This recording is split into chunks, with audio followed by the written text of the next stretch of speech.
สวัสดีเลยครับวันนี้พามาเที่ยวน้ำตกลาดวานอนครับน้ำตกลาดวานอนบรรยากาศดีนะครับกับเด็กชายชาวเลเกาะสมุยบ้านเรานะครับฝนมาอีกแล้วขอเวลาเซตอัพแป๊บนึง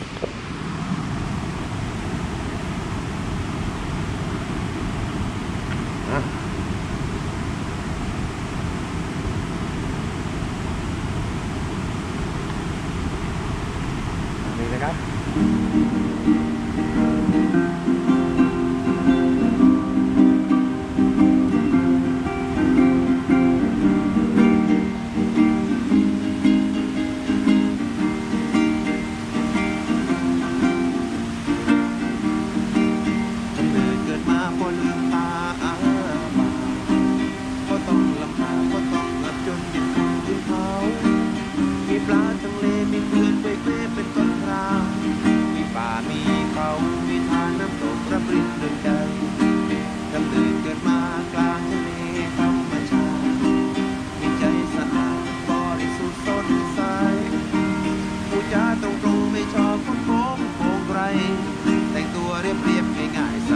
สบายสไตล์ชาวเล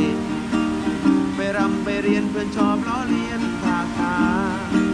ว่าไอ้มุงมั่งไอ้ม่วงตุนด้วยไอ้ลิงตัวข้าวลำลึกบานมานอนน้ำเดือนน้ำดวงดาวคิดถึงตอนหนาวอาสายขาวๆเพียชายทะเลวันนี้ก็ถึงเวลามาอยู่บ้านทำการทำงานป้องปักรักบานไม่หันเองวิงวอนขอร้องเพื่อนเก็บมาทั้งทีภูเขาทะเลทามน้ำตกทำลายทะเลทานน้ำตกอย่าไปทำลายภูเขาทะเลธรรมชาติอย่าไปทำลายฝากกันนะครับเกาะสมุยบ้านเราไม่เข้ากันเลย